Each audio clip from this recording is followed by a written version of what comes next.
Agus an cúige Cuirfear choisiacha, bhíonn an bhóig an am a bhí fnacht le Doire a gclaithe le cheannis na hÉireann.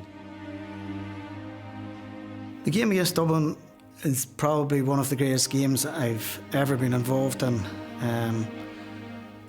The crowd is the one thing that I remember most. The atmosphere was relentless, the noise. It's one of the few games that I've ever heard the crowd in my life and remembered for that. We were well behind in the first half, but we had the breeze in the second. We went in at half-time. Mickey Moran made a superb speech at half-time. He kicked a bench or two and we came out full of energy for the second half. Agus an cloithe dreidim chun Derry, bhí na fórne chó scór. Derry, I suppose, had encouraged the half-backs to attack that year. Gary had already scored a point. Gary Coleman and Henry Downey, believe it or not, with his feet, had scored 2 points as well. So I suppose I felt I'd need to get in the act, or Eamon might have a word with me.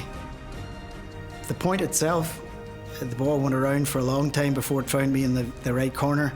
Dermot McNicholl gave me a superb pass and it beat me over the top of my head and I won the ball, and first thoughts I had was I can get onto my left here.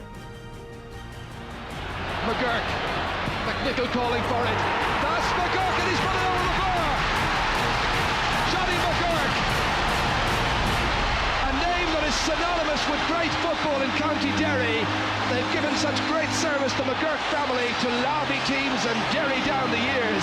Is that a winner?